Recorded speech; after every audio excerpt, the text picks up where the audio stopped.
तो हमारे आज के एपिसोड में हम आपको इंडियन एयरफोर्स की रैंक्स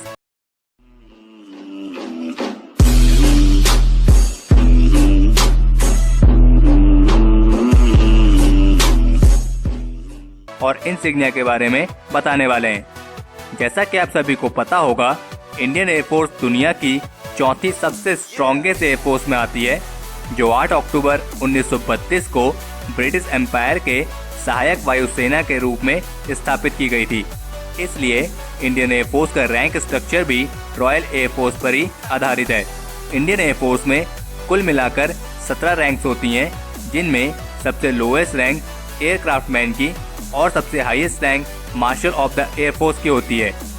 अगर आपके अंदर एयर वॉरियर बनने का जुनून है और इंडियन एयरफोर्स को ज्वाइन करना आपका ड्रीम है, तो आपको इसके बारे में पूरी जानकारी होनी चाहिए।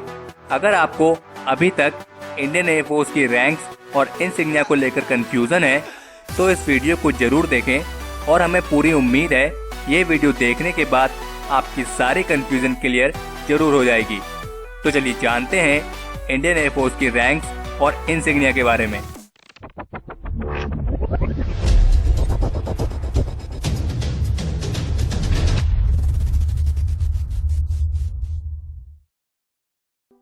इंडियन आर्मी की तरह ही इंडियन एयरफोर्स में भी रैंक्स को 3 भागों में डिवाइड किया गया है।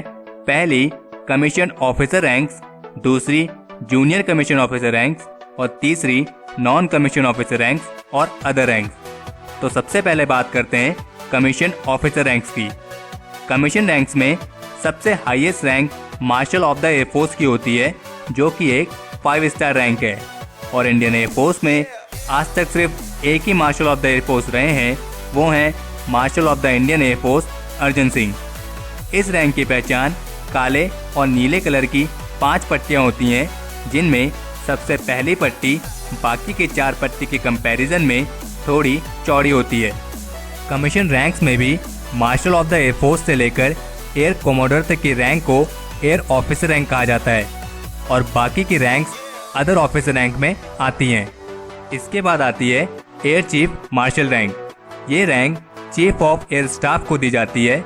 मार्शल ऑफ द एयरफोर्स के बाद ये किसी भी एयरफोर्स ऑफिसर की सर्वोच्च रैंक होती है। मौजूदा समय में इस रैंक पर air chief marshal BS Dhanoa हैं।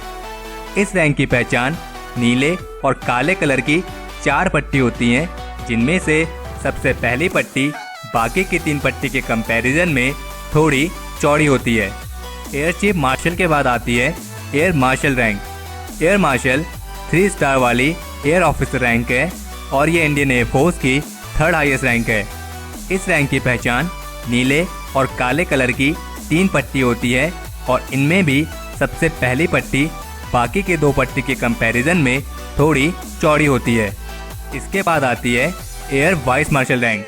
ये एक 2 स्टार वाली एयर ऑफिसर रैंक होती है और इस रैंक की पहचान नीले और काले कलर की 2 पट्टी होती है और इसमें भी पहली पट्टी दूसरे के कंपैरिजन में थोड़ी चौड़ी होती है। Air commodore rank. ये रैंक एयर वाइस मार्शल के बाद आती है और ये 1 स्टार वाली रैंक है, जो कि एयर ऑफिसर की सबसे जूनियर जनरल रैंक है। इस रैंक की पहचान नीले और काले कलर की एक चौड़ी पट्टी होती है। तो ये थी कमीशन रैंक्स की एयर ऑफिसर रैंक। अब बात करते हैं कमीशन रैंक्स की अदर ऑफिसर रैंक्स के बारे में, जिसमें सबसे पहले आती है group captain rank. Group captain rank air commodore के बाद आती है और ये एयरफोर्स की सीनियर कमीशन रैंक होती है। इस रैंक की पहचान नीले और काले कलर की 4 पट्टी होती हैं, लेकिन इसमें सारी पट्टियाँ एक समान होती हैं और हर पट्टी के बीच में 3.2 mm का गैप होता है, जबकि एयर ऑफिसर रैंक में हर पट्टी के बीच में 1.6 mm का गैप होता है। इसके बाद आती है wing commander rank. Wing commander rank भी एयरफोर्स की सीनियर कमीशन रैंक होती है और इस रैंक की पहचान नीले और काले कलर की 3 पट्टी होती हैं और इसमें भी तीनों पट्टियां ग्रुप कैप्टन रैंक की तरह एक जैसी होती हैं। Squadron leader rank.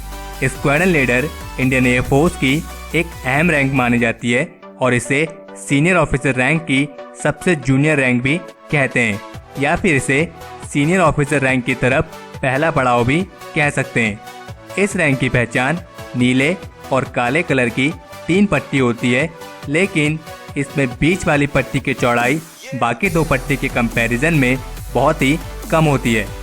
इसके बाद आती है flight lieutenant rank. Flight lieutenant rank किसी भी एयरफोर्स ऑफिसर के लिए कमीशन होने के बाद आगे बढ़ने का दूसरा पड़ाव होता है। इस रैंक की पहचान नीले और काले कलर की एक जैसी 2 पट्टी होती हैं। फ्लाइट लेफ्टिनेंट के बाद आती है flying officer rank.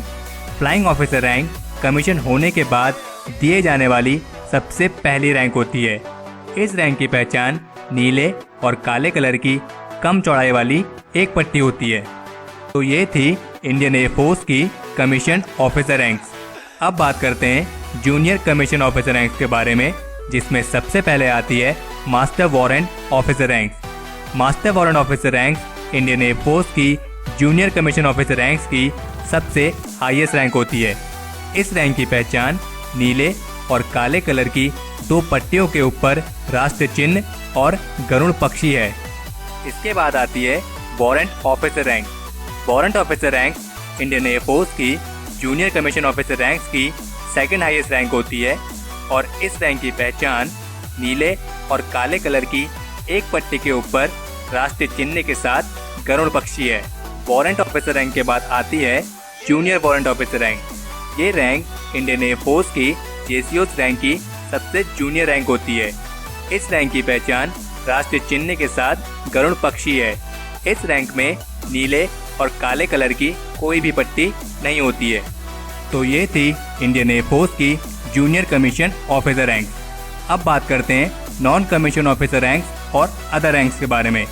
Non commission officer ranks में सर्जेंट, कॉर्पोरल और लीडिंग एयरक्राफ्टमैन आते हैं। सर्जेंट रैंक की पहचान 3 सेवरन के साथ 1 गरुड़ पक्षी है।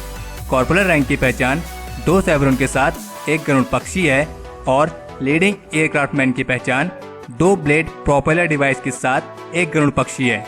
इंडियन एयरफोर्स की सबसे लोवेस्ट रैंक एयरक्राफ्टमैन की होती है, जो कि अदर रैंक्स में आती है और इस रैंक की पहचान 1 गरुड़ पक्षी है। इस रैंक में कोई भी सेवरन या पट्टी नहीं होती है। तो ये थी इंडियन एयरफोर्स की रैंक्स और इंसिग्निया।